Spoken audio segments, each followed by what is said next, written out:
We're gonna take it easy. Okay. We're gonna take it easy. Just nice coasting. Okay. Get away from the tire. Really?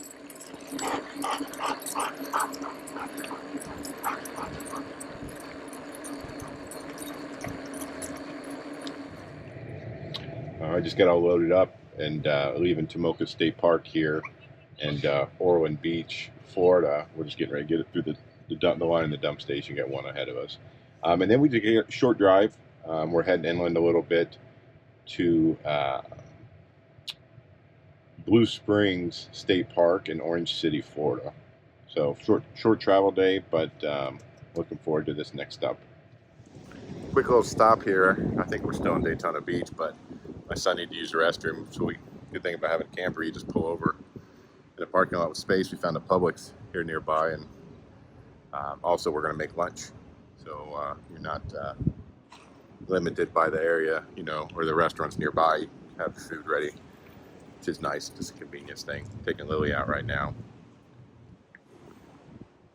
She wants to get in the trailer. Hey, welcome back. Thanks for joining. Got a new stop here over in Orange City, Florida, at a place called, I guess, pretty famous place called Blue Springs State Park, and it's located just west of Orange City. It's in Volusia County, if you're familiar, in Florida, just about 45 minutes north of Orlando, for reference. It's about, I think, 2,600 acres, and it sits on the St. Johns River. And not a huge campground, but I think 51 sites is what I read, or 50 or 51 sites. And we had electric and water. I didn't see any that did have sewer, but didn't see every single site. But some of these, the last park we were at over at Tomoka, I don't think had any sewer either. But so it's not 100% uncommon. And we paid about, I think, $35 per night for these sites, which isn't bad. I've never been to Orange City, Florida, but here we are. Pulling in, we just checked in with the ranger at Blue Springs State Park. They do it right through the window, so there's I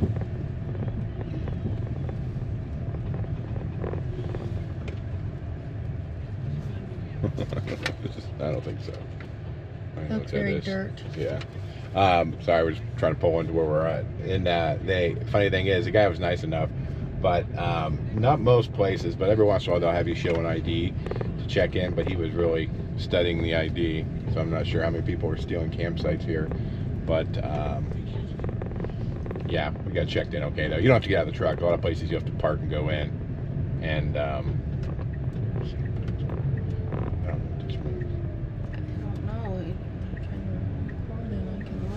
well, we'll be up. That's the way to spring. Yeah, they just call it. Sorry, we're still getting. This place has Blue Springs. They're pretty famous, and so they had a couple of different entrances. We're checking in now, pulling in now, I should say.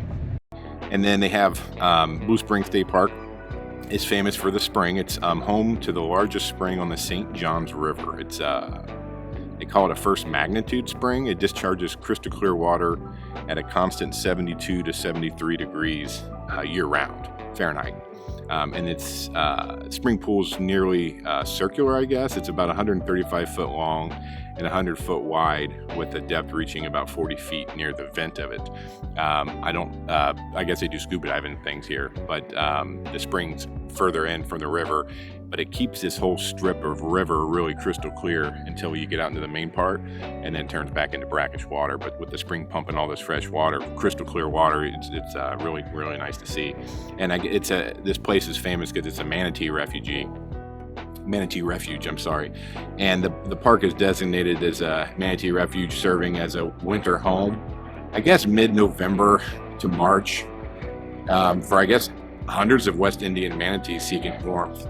Unfortunately, we missed that window just by about a month, but starting in November. And then you can't swim with the manatees. It's strictly prohibited during the season.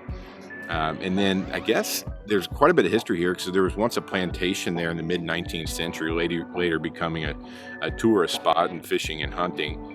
And then they have on site still, they have this historic 3-story house. It's called the Thursby House, built on Native American shell mound. This kind of showcases Central Florida's pioneer era, I guess. But the state acquired it in 1972 to protect the manatees, with research on them ongoing, I think, so 1978. So it's a state park since the 70s. And then they have, of course, a campground. Now, a lot of people come there that aren't camping. They're there for the spring. I would say there's quite a bit of tourists coming and going on a daily basis there, which, to be expected with that. But the campground itself, so when we left Ormond Beach, we started heading a little inland to Orange City and drove through Daytona. And I mentioned this in the last video, a lot of motorcycles, a lot of Harleys in attendance for the Biketoberfest that was happening. So if you can't do the bike week in Daytona, check out the Biketoberfest, maybe an option for you. It's an offer draft, but I canceled.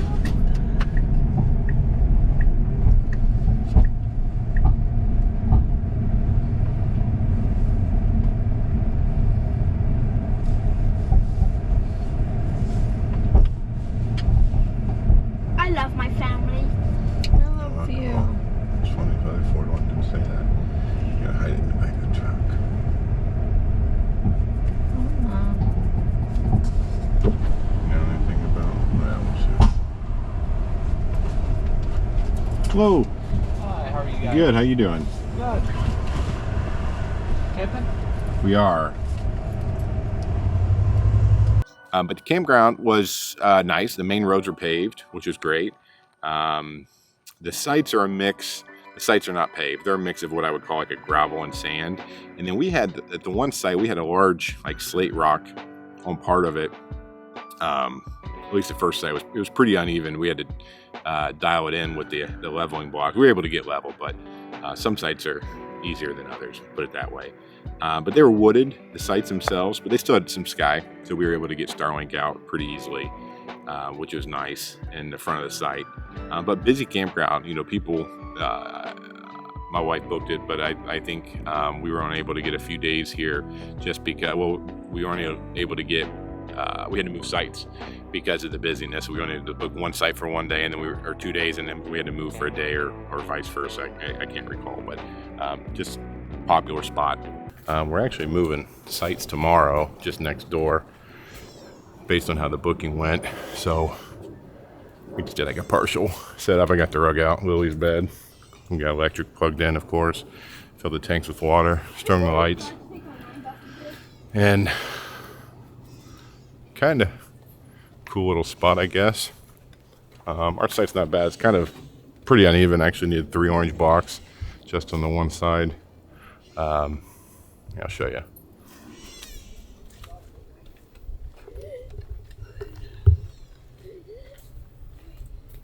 And one of them kind of sinks down in the sand, as you can see. And front to back, I think we had to come up like 7-8 inches on the front jack, tongue jack. So you just flipped around. Anyway, we've had worse sites, and we're on here for a day, moving over one. But so far, so good. But pretty neat. And of course, they have restrooms, shower houses, and a laundry facility. I think we stayed in sites 13 and 14. We were right next to one of the bath houses, or the closest one we could see, shower houses. It was nice enough. They had their laundry. This isn't the first time we've seen this, but they had the laundry set up outside, and there was only one washer and one dryer. I think they need quite a bit more just for the number of campsites there, I guess. But I did see one family doing laundry, and the clothes did not seem to spin out all the loose water. So I think we dodged a bullet by avoiding the laundry. We're planning to do it at the next stop. But back to the spring on that makes this place so famous. Just a few spots down from where we were set up, there was a paved path that you could take directly over to the spring just through a short woods, less than 5-minute walk. And a nice, easy walk. I guess you could probably ride bikes through there too. But there was road access as well, of course, so people that didn't come into the campground would drive in there to the gate. And there was an admission fee for everybody coming in for those not camping. But we went down to the spring a few days just to check things out. go for a walk. Yeah, it was kind of spot. They had some signs about where you couldn't have dogs on the boardwalk and so forth. But we were able to check a couple things out that first night and go back a few days later as well. But in the campground itself, we saw a little bit of wildlife. They had some deer walking around. Gopher tortoise was seen. We've been seeing quite a those bit lately through Georgia and down here in Florida. This one guy was super fast, for a tortoise. Getting to a spot to eat some grass, I guess. And they had good bike riding too. So we rode through the park a little bit. And they also had a trail that ran right next or adjacent to the park. You could get to the trail from the park, but it was more of I assume a longer distance trail. I think they were calling it the Spring to Spring Trail, if that sounds right. But it's paved, well kept. There's rest areas every so often with benches and like shade coverings so you could take a break on your walker. I mean, it was it wasn't a bike trail. I call it a multi-purpose trail. I'm sure you can be a pedestrian as well. And we rode it for a little while. There was a tunnel at the front of the campsite, which was kind of cool. My son liked. And then you could ride it down and up and over the, I think there was a bridge up and over the road, and it kept going. So we didn't explore it too far. We just kind of checked it out while we were there and wanted to get back to the spring to do some stuff. So Blue Spring, some of these facts here, as I mentioned earlier, is the largest spring on the St. Johns River. And I think it's one of Florida's most productive springs. Let's see, I think I had some numbers here. Gushes is 100 million gallons of water, I think per year? Yeah. And as I mentioned earlier, it's like 72 degrees year round, 72, 73 degrees. And I think there's a little history to it. So it was originally documented, I think as far back as 1766 by a botanist named John Bartram during a British exploration of Florida. And then there were settlers later in the mid-19th century, one of them being the Thursby families. And I think they're doing citrus farming right there and steamboat docking, early tourism and things like that got this place popular. But then, like I mentioned, the manatee refuge since 1972 is probably what most people who know about this place are going to reference. Unfortunately, like I said, we were there a little bit early. We did not get to see any manatees. We were hoping to, but had no luck. Now, we did check out the swimming area and got our feet and legs a little wet in the spring, I guess, or where the water was flowing out. They have a huge boardwalk here. It goes north and south. When you come from the campground, you can head out north or head down south, and then south is where it connects into the river. Very nice. One side looks even recently renovated, I would say. It looks like it has all composite decking material, which is great, especially for a lot of people walking around barefoot. A lot of lookout areas over the water. You can stop and take a look and, hoping to see some wildlife. We saw quite a bit of fish in the water. People were swimming, of course, and you can see to the bottom before you get out to the St. John River where it connects, and different types of fish. And then further down south on the boardwalk, there's a big, great open area. There's playgrounds. I think there's a few shelter houses for, if you're going to have cookout or something like that. And they had guided kayak tours and rentals. There's a building right there on the water.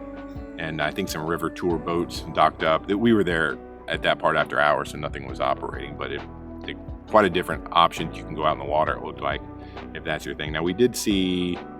I think I saw a woodpecker down here in this area, and we saw some turkey vultures hanging out. We're always looking for something, trying to find something new. We saw those down by the water, probably waiting on some fish.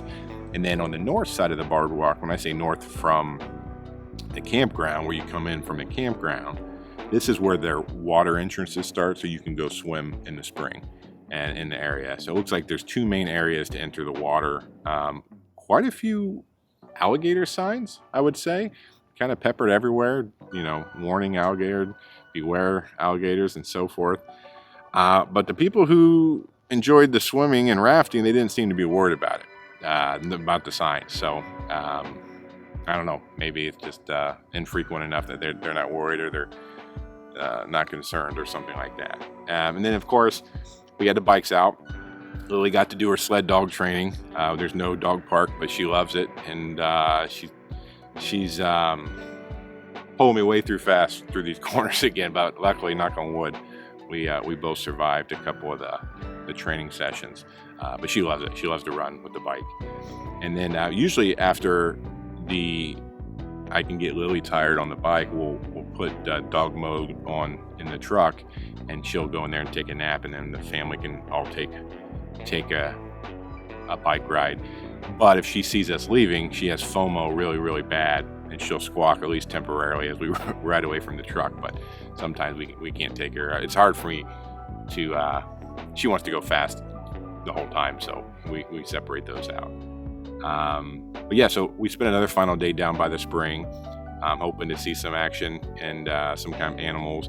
And they do have a little snack shop called, I think it's called the Spring Canteen, set up during the day. Definitely was open on the weekends, and I'm not sure what the weekday schedule was, or time of the year, but they had locker rentals for you. You could rent tubes if you wanted to float around in the spring and so forth, but then they had some snacks and drinks there if you wanted to get something. And then, yeah, we did, luckily on our last day at the spring, we spotted a alligator sunbathing right off the north boardwalk. He was smaller guy, I would say, but bigger than I would want to swim with.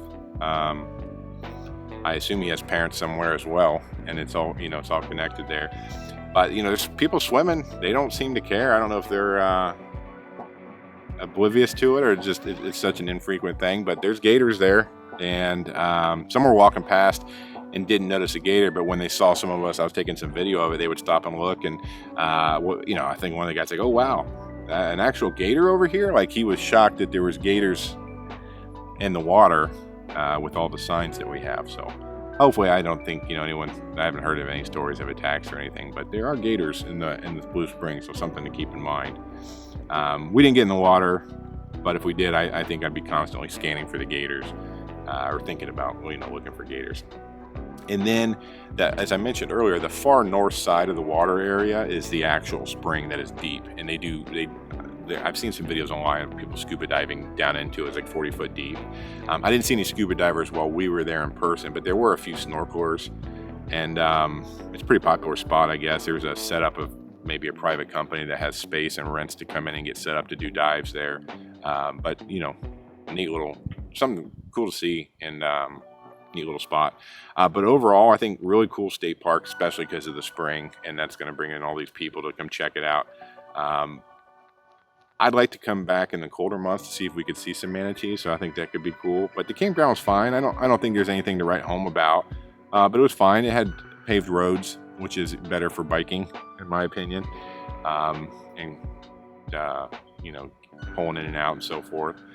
But yeah, I think it's worth a stop, especially if you can luck out and see some wildlife and the manatees. I think it's definitely worth a stop. But up next, we have a huge adventure coming. We're heading over to Disney World's Fort Wilderness Campground, where we're going to stay for 4 nights and visit some of the different parks, including Typhoon Lagoon. We're going to hit up Epcot, Hollywood Studios, and also the Magic Kingdom for the Mickey's Not So Scary nighttime Halloween party, which I think runs like 7 to midnight after hours. It's a special ticket you have to be able to get into this. So I'll have to break them down into individual videos, because I have so much footage to edit and get out. So I'll work on those and try to get them out one at a time as I can. And if you're still here watching, I appreciate it. And we'll see you on the next one.